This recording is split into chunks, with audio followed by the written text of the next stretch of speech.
ಮಗಳೇ, ಬಾತ್ರೂಮ್ನಲ್ಲಿ 2 ದಿನಗಳಿಂದ ನಿನ್ನ ಬಟ್ಟೆಗಳು ಬಿದ್ದಿವೆ. ಅವುಗಳನ್ನು ತೊಳೆದು ಒಣ ಹಾಕು ಎಂದು ಸುನೀತಾ ಅಂಗಳದಲ್ಲಿ ಕಸ ಗುಡಿಸುತ್ತಾ ಹೇಳಿದರು. ಸರಿ, ಒಣ ಹಾಕುತ್ತೇನೆ. ನೀವು ಯಾವಾಗಲೂ ನನ್ನ ಬೆನ್ನ ಹಿಂದೆ ಬಿದ್ದಿರುತ್ತೀರಿ ಎಂದು ಸೊಸೆ ತನ್ನ ಕೋಣೆಯಿಂದ ಜೋರಾದ ಧ್ವನಿಯಲ್ಲಿ ಉತ್ತರಿಸಿದಳು. ಇದರಲ್ಲಿ ಕಿರುಚುವಂಥದ್ದು ಏನಿದೆ ಎಂದು ಅತ್ತೆ ಕೇಳಿದರು. ಯಾಕೆ ಕಿರುಚಬಾರದು?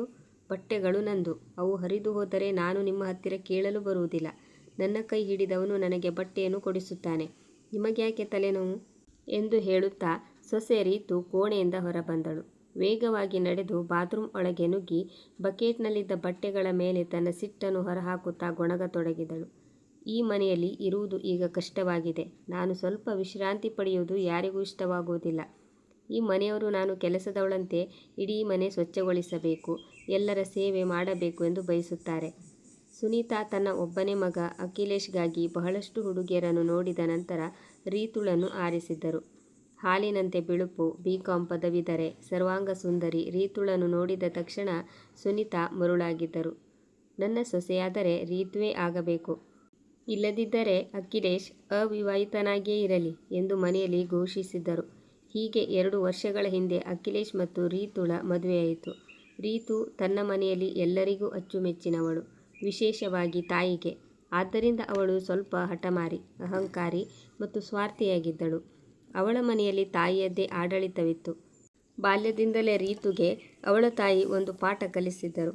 ಅತ್ತೆ ಮನೆಗೆ ಹೋದ ನಂತರ ಎಷ್ಟು ಬೇಗ ಸಾಧ್ಯವೋ ಅಷ್ಟು ಬೇಗ ನಿನ್ನದೇ ಆದ ಬೇರೆ ಸಂಸಾರ ಹೂಡು.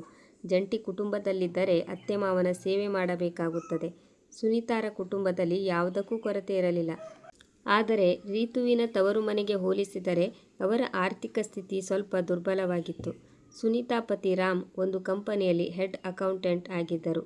ಸಂಬಳ ಕಡಿಮೆ ಇದ್ದರೂ ಸುನೀತಾ ಅಚ್ಚುಕಟ್ಟಾಗಿ ಸಂಸಾರ ನಡೆಸುತ್ತಿದ್ದರು. ಮಗ ಅಖಿಲೇಶ್ಗೆ ಉತ್ತಮ ಶಿಕ್ಷಣ ಕೊಡಿಸಿದ್ದರು. ಅಖಿಲೇಶ್ ಈಗ ಒಂದು ವಿದೇಶಿ ಕಂಪನಿಯಲ್ಲಿ ಪ್ರಾಜೆಕ್ಟ್ ಮ್ಯಾನೇಜರ್ ಆಗಿದ್ದನು. ಅವನು ತನ್ನ ಸಂಬಳದ ಬಹುಭಾಗವನ್ನು ತಾಯಿಯ ಕೈಗಿಡುತ್ತಿದ್ದನು. 2-3 ತಿಂಗಳು ರೀತು ಇದೆಲ್ಲವನ್ನು ಸಹಿಸಿಕೊಂಡಳು. ಅವಳು ಪ್ರತಿದಿನದ ಘಟನೆಗಳನ್ನು ತನ್ನ ತಾಯಿಗೆ ಫೋನ್ ಮಾಡಿ ಹೇಳುತ್ತಿದ್ದಳು ಮತ್ತು ತಾಯಿ ಅವಳಿಗೆ ಗುರುಮಂತ್ರ ನೀಡುತ್ತಿದ್ದಳು. 3 ತಿಂಗಳ ನಂತರ ರೀತು ಮೊದಲು ಪತಿಯ ಮೇಲೆ ಅಧಿಕಾರ ನಡೆಸಲು ಪ್ರಯತ್ನಿಸಿದಳು. ಅದು ಸಾಧ್ಯವಾಗದಿದ್ದಾಗ ಅತ್ತೆ ಸುನೀತಾ ಜೊತೆ ಸಣ್ಣ ಪುಟ್ಟ ವಿಷಯಗಳಿಗೂ ಜಗಳವಾಡಲು ಶುರು ಮಾಡಿದಳು. ಮನೆಯ ಶಾಂತಿ ಮಾಯವಾಯಿತು. ಸುನೀತಾ ಈಗ ಮಧ್ಯಾಹ್ನದ ಸಮಯವನ್ನು ಮನೆಯಿಂದ ದೂರವಿರುವ ಒಂದು ಕೋಣೆಯಲ್ಲಿ ಬಡ ಮಕ್ಕಳಿಗೆ ಪಾಠ ಮಾಡುವುದರಲ್ಲಿ ಕಳೆಯುತ್ತಿದ್ದರು. ರಾಮ್ ಶಾಂತಿಪ್ರಿಯ ವ್ಯಕ್ತಿಯಾಗಿದ್ದರಿಂದ ಅತ್ತೆ ಸೊಸೆಯ ಜಗಳದಲ್ಲಿ ಭಾಗಿಯಾಗುತ್ತಿರಲಿಲ್ಲ. ಅವರು ಆಫೀಸ್ನಿಂದ ತಡವಾಗಿ ಬರಲು ಶುರು ಮಾಡಿದರು. ಅಖಿಲೇಶ್ ಕೂಡ ಅಸಹಾಯಕನಾಗಿದ್ದನು. ಯಾವ ತಾಯಿ ಕಷ್ಟಪಟ್ಟು ಸಾಕಿದರೋ ಅವರ ಎದುರು ಕಠೋರವಾಗಿ ಮಾತನಾಡಲು ಅವನಿಗೆ ಸಾಧ್ಯವಿರಲಿಲ್ಲ. ಆದರೆ ರೀತು ಮುಂದೆ ಅವನ ಧೈರ್ಯ ಸಾಲುತ್ತಿರಲಿಲ್ಲ. ರೀತು ಹಗಲು ರಾತ್ರಿ ಅಖಿಲೇಶ್ ಕಿವಿ ಚುಚ್ಚುತ್ತಿದ್ದಳು. ನಾನು ಈ ಮನೆಯಲ್ಲಿ ಇರುವುದಿಲ್ಲ. ಒಂದೋ ನನ್ನನ್ನು ತವರು ಮನೆಗೆ ಬಿಡು, ಇಲ್ಲವೇ ಬಾಡಿಗೆ ಮನೆಗೆ ಮಾಡು.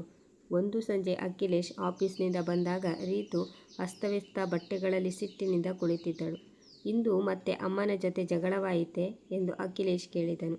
ಮತ್ತೇನು, ನಿಮ್ಮ ಅಮ್ಮ ನನ್ನ ಜೊತೆ ಪ್ರೀತಿಯಿಂದ ಮಾತನಾಡುತ್ತಾರೆಯೇ ಎಂದು ಸಿಂಹಿಣಿಯಂತೆ ಗರ್ಜಿಸುತ್ತಾ ರೀತು ಕಣ್ಣೀರು ಹಾಕಿದಳು. ಅವಳು ಮಧ್ಯಾಹ್ನದ ಘಟನೆಗೆ ಉಪ್ಪು ಖಾರ ಹಚ್ಚಿ ವಿವರಿಸಿದಳು. ಪುರುಷ ಎಲ್ಲವನ್ನೂ ಸಹಿಸಬಹುದು, ಆದರೆ ಸುಂದರ ಸ್ತ್ರೀಯ ಕಣ್ಣೀರನ್ನು ಸಹಿಸುವುದಿಲ್ಲ. ಅಖಿಲೇಶ್ ತಕ್ಷಣ ನಿರ್ಧಾರ ಮಾಡಿದ. ನಾಳೆ ಈ ಮನೆ ಬಿಟ್ಟು ಹೋಗೋಣ. ಮರುದಿನ ಬೆಳಿಗ್ಗೆ ಅಖಿಲೇಶ್ ಮನೆ ಹುಡುಕಿ ಬಂದು ತಾಯಿಗೆ ಹೇಳಿದ. ನಾನು ಬೇರೆ ಮನೆ ನೋಡಿದ್ದೇನೆ. ರೀತು ಜೊತೆ ಅಲ್ಲಿಗೆ ಹೋಗುತ್ತಿದ್ದೇನೆ. ತಾಯಿ ಹೇಳಿದರು, ನಿಮ್ಮಪ್ಪ ಬರಲಿ, ಅವರ ಜೊತೆ ಮಾತನಾಡಿ ಹೋಗು. ಆದರೆ ಅಖಿಲೇಶ್ ಕೇಳಲಿಲ್ಲ.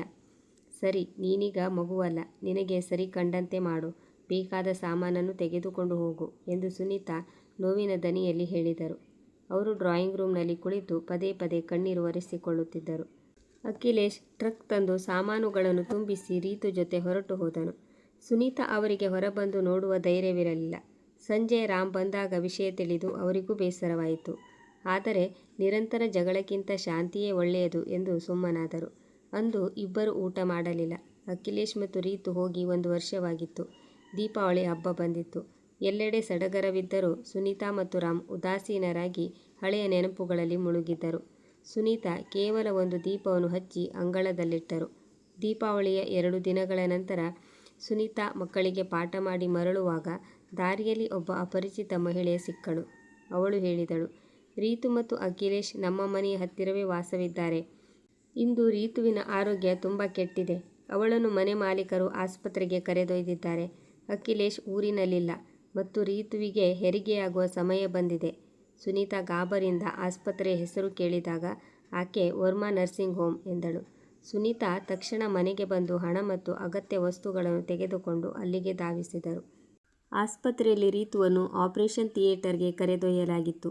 ನರ್ಸ್ ಬಂದು ರೀತು ಜೊತೆ ಯಾರು ಬಂದಿದ್ದಾರೆ, ಆಪರೇಷನ್ ಫೀಸ್ ಕಟ್ಟಬೇಕು ಮತ್ತು ಫಾರ್ಮ್ ಮೇಲೆ ಸಹಿ ಮಾಡಬೇಕು ಎಂದು ಕೇಳಿದಳು.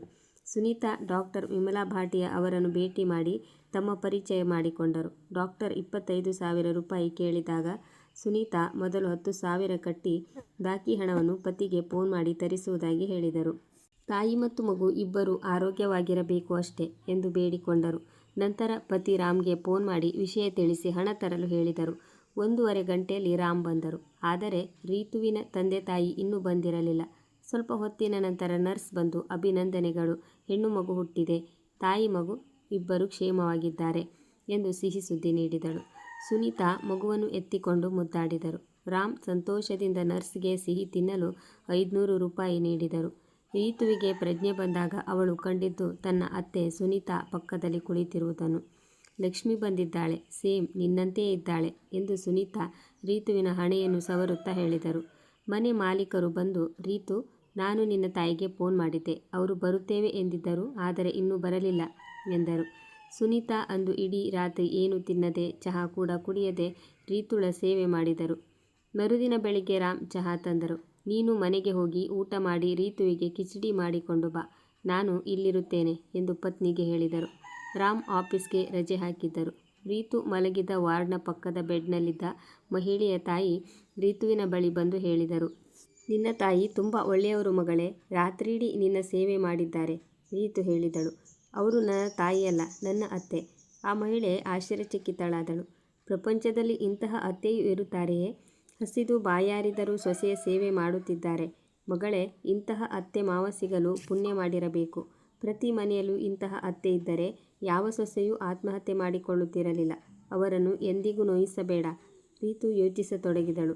ತನ್ನ ತಾಯಿ ಮತ್ತು ಅತ್ತೆ ಇಬ್ಬರು ಮಹಿಳೆಯರೇ, ಆದರೂ ಎಷ್ಟು ವ್ಯತ್ಯಾಸವಿದೆ. ಒಬ್ಬಳು ಆಳಲು ಬಯಸುತ್ತಾರೆ, ಇನ್ನೊಬ್ಬಳು ಪ್ರೀತಿಯಿಂದ ಅನುಸರಿಸುತ್ತಾರೆ. ಒಬ್ಬಳು ಸಂಸಾರ ಮುರಿಯಲು ನೋಡಿದರೆ ಇನ್ನೊಬ್ಬಳು ಕಷ್ಟಪಟ್ಟು ಸಂಸಾರ ಉಳಿಸಲು ನೋಡುತ್ತಾರೆ. ಒಬ್ಬರಲ್ಲಿ ಅಹಂಕಾರವಿದೆ, ಇನ್ನೊಬ್ಬರಲ್ಲಿ ಗಾಂಭೀರ್ಯ ಮತ್ತು ಸಹಜತೆ ಇದೆ. ರೀತುವಿನ ಕಣ್ಣುಗಳು ತುಂಬಿ ಬಂದವು. ರಾಮ್ ಬಂದು ಪ್ರೀತಿಯಿಂದ ಮಗಳೇ ಚಹಾ ಕುಡಿ ಎಂದಾಗ ರೀತುವಿಗೆ ತನ್ನ ತಪ್ಪಿನ ಅರಿವಾಯಿತು. ಈ ಮಾವ ತನ್ನನ್ನು ಮಗಳಿಗಿಂತ ಹೆಚ್ಚಾಗಿ ಕಂಡಿದ್ದರು. ಸುಮಾರು 10 ಗಂಟೆಗೆ ಸುನೀತಾ ಕಿಚಡಿ ತಂದು ತಾವೇ ತುತ್ತು ನೀಡಿ ರೀತುವಿಗೆ ಉಣಿಸಿದರು. ಇಂದು ಆ ಕಿಚಡಿ ರೀತುವಿಗೆ ಪರಮಾನ್ನದಂತೆ ರುಚಿಸಿತ್ತು. ಸಂಜೆ 4 ಗಂಟೆಗೆ ರೀತುವಿನ ತಂದೆ ಗಿರಿಧರ್ ಮತ್ತು ತಾಯಿ ರಜನಿ ಬಂದರು. ಅವರು ಬಂದುದು ಯಾವುದೋ ಪಾರ್ಟಿಗೆ ಬಂದಂತಿತ್ತು. ದುಬಾರಿ ಬಟ್ಟೆ, ಪರ್ಫ್ಯೂಮ್ ವಾಸನೆ. ಅವರು ನಾಮಕಾವಸ್ಥೆಗೆ ಸುನೀತಾಳಿಗೆ ನಮಸ್ಕಾರ ಮಾಡಿದರು. ಸುನೀತಾ ಹೇಳಿದರು, ರೀತು, ನಿನ್ನ ತಂದೆ ತಾಯಿ ಬಂದಿದ್ದಾರೆ. ಈಗ ನಾನು ಹೋಗುತ್ತೇನೆ. ಆಸ್ಪತ್ರೆಯ ಎಲ್ಲ ಬಿಲ್ ಪಾವತಿಸಿದ್ದೇನೆ. ರಸೀದಿಗಳು ನಿನ್ನ ತಲೆದಿಂಬಿನ ಕೆಳಗಿವೆ. ಸುನೀತಾ ಹೋಗಲು ಅನುವಾದಾಗ ರೀತು ಅವಳ ಸೀರೆಯ ಸೆರಗನ್ನು ಹಿಡಿದಳು. ಅಮ್ಮ, ನಿಮ್ಮ ಈ ಮೂರ್ಖ ಮಗಳನ್ನು ಕ್ಷಮಿಸುವುದಿಲ್ಲವೇ ಎಂದು ಕಣ್ಣೀರು ಹಾಕಿದಳು. ಸುನೀತಾ ತಕ್ಷಣ ಅವಳನ್ನು ತಬ್ಬಿಕೊಂಡು, ಯಾವ ತಾಯಿಯಾದರೂ ಮಗಳ ಮೇಲೆ ಸಿಟ್ಟು ಮಾಡಿಕೊಳ್ಳುತ್ತಾರೆಯೇ? ನಿನಗೆ ಮಗಳು ಎಂದು ಕರೆದು ಮನೆಗೆ ತಂದವಳು ನಾನು ಎಂದು ಅತ್ತರು. ರೀತುವಿನ ತಂದೆ ತಾಯಿ ತಾವು ಅಲ್ಲಿ ನಿಲ್ಲುವುದು ವ್ಯರ್ಥವೆಂದು ತಿಳಿದು ಮೊದಲೇ ಅಲ್ಲಿಂದ ಹೊರಟು ಹೋಗಿದ್ದರು. 1 ವಾರದ ನಂತರ ಆಸ್ಪತ್ರೆಯಿಂದ ಬಿಡುಗಡೆಯಾದ ರೀತು, ನಾನು ಬಾಡಿಗೆ ಮನೆಗೆ ಹೋಗುವುದಿಲ್ಲ, ಅಮ್ಮನ ಜೊತೆ ಮನೆಗೆ ಹೋಗುತ್ತೇನೆ ಎಂದು ಪಟ್ಟು ಹಿಡಿದಳು. ಮನೆಗೆ ಸಂತೋಷ ಮರಳಿತು. ಮಗು ಎಲ್ಲರಿಗೂ ಆಟದ ಬೊಂಬೆಯಾಯಿತು. ಒಂದು ದಿನ ಸುನೀತಾ ಅಂಗಳದಲ್ಲಿ ರಂಗೋಲಿ ಹಾಕಿ ದೀಪಗಳನ್ನು ಹಚ್ಚುತ್ತಿದ್ದರು. ರೀತು ಆಶ್ಚರ್ಯದಿಂದ ಕೇಳಿದಳು, ಅಮ್ಮ, ದೀಪಾವಳಿ ಮುಗಿದು ಎಷ್ಟೋ ದಿನವಾಯಿತಲ್ಲ, ಈಗ ಯಾಕೆ ದೀಪ ಹಚ್ಚುತ್ತಿದ್ದೀರಿ? ಸುನೀತಾ ನಗುತ್ತಾ ಹೇಳಿದರು, ನನ್ನ ಮಕ್ಕಳು ಮನೆಗೆ ಬಂದಿರುವುದೇ ನನಗೆ ದೀಪಾವಳಿ. ನೀನು ಹಬ್ಬದ ನಂತರ ಬಂದೆ, ಮೊಮ್ಮಗಳನ್ನು ಕರೆತಂದೆ. ಈ ಖುಷಿಯಲ್ಲಿ ನಾನು ಹಬ್ಬ ಆಚರಿಸುತ್ತಿದ್ದೇನೆ.